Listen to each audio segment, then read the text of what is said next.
Are you in the market for a new smartphone but feeling overwhelmed by the endless options? With so many brands, models, and features to choose from, selecting the perfect phone can be a daunting task.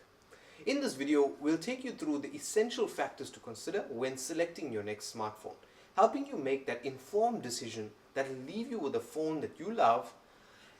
And you can watch this video all the way to the end to check out my bonus features that you should actually, or my bonus tips that you should actually go through before purchasing this next smartphone of yours.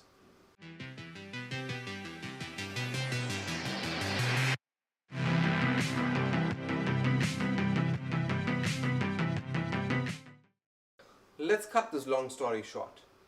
Go ahead, buy a Nokia 3310, and that's the end of the story. Simple, easy. Thanks for watching, guys. I'll see you in the next one. What?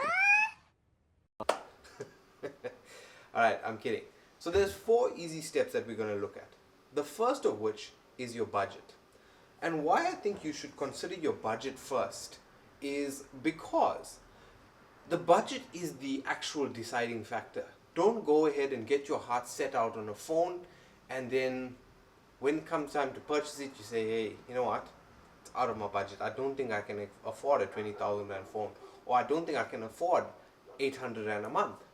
That's why you need to set out your budget first, and it also is a sense of phones are just like cars. As soon as you take take ownership of a brand new phone, it loses like 30-40% of its value. That is why the budget is actually the first thing that you need to look at. The second thing is now use. And as part of use, the first thing we need to look at is your operating system preference. So obviously if you're using Android, then you prefer to use Android. Or if you're using iOS, then you prefer to use iOS because that is how easy you can port yourself over, making your life easier. The second thing, a part of preference, is brand. So obviously if you're used to Samsung, you wouldn't want to move over to the likes of Huawei, whoever, whole new set of features, whole new different operating system. So operating system and brand work hand in hand as being a part of preference. The second thing we're going to look at is now use.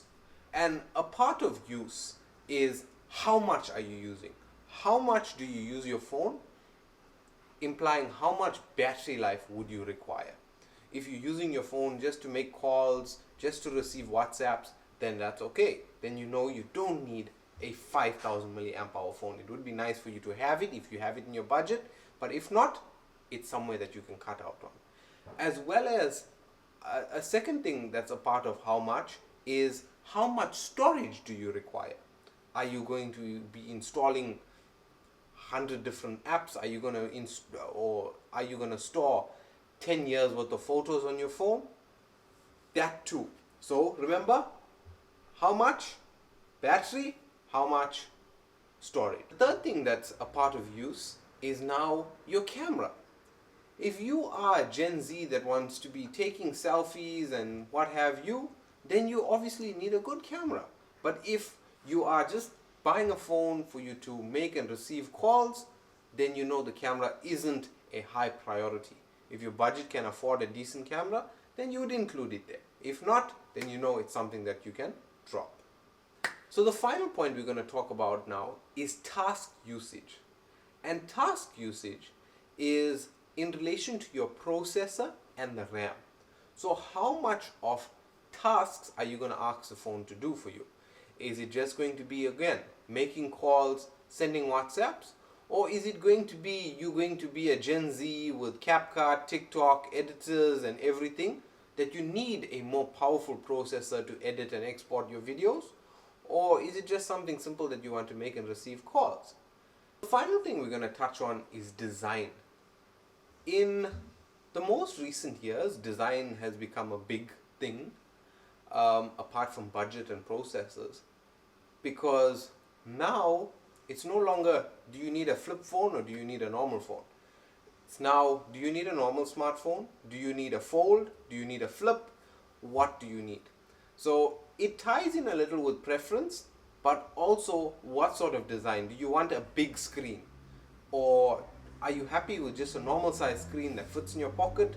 Do you want something like the ultras or the top of the range, which is like 7 or 8 inch screens, which we used to call tablets back in 2014, 2016, phablets. We actually used to call it phablets. Yeah. So that's been the 4 things that you need to look at or consider with the subcategories before buying your phone. So let's touch on the steps that you actually should do before you go ahead and purchase this new smartphone of yours. The first thing, which I guess is second nature to most of us, is watch a few reviews of the phone. And by watching a few reviews of the phone, what it does, it actually gives you people's opinions, people's honest opinions of the phone, as long as they're not sponsored. And it also gives you actual user feedback as to how the phone performs. It's pointless saying it has 8 gigs of RAM, but the processor is too slow and the phone is slow. So by watching reviews, it'll give you actual user feedback as to how that phone performs. The second thing would be wait a few days. And this is, I know I've been saying quite a few things that make me sound like one of those lifestyle influencers that tell you save money, live a minimalist life and whatnot. But just a little bit of delayed gratification. Make sure, is that the phone that you actually want? You don't want to go ahead and hastily buy the phone and then have buyer's remorse.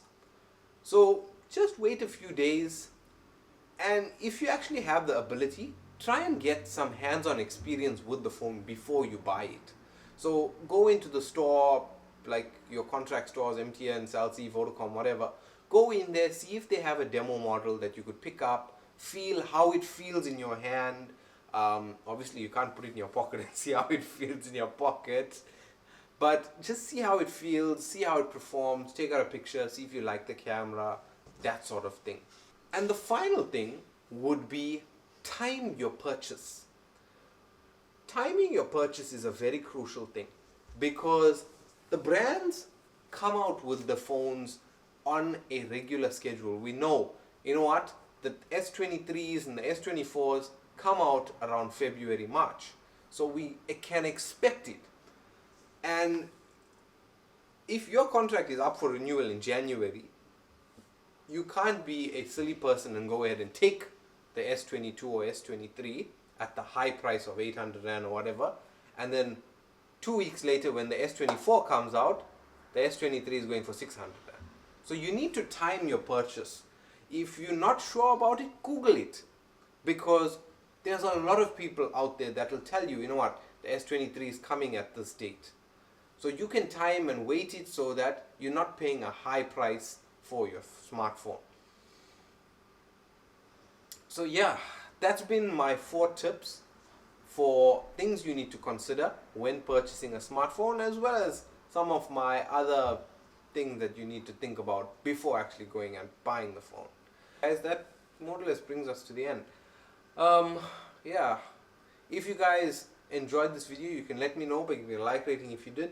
If you think that there's anything I missed out or any other things that we should consider before buying our smartphone, you can leave a comment down in the comment section below, and let's share that information with each other so we can help each other make these informed decisions.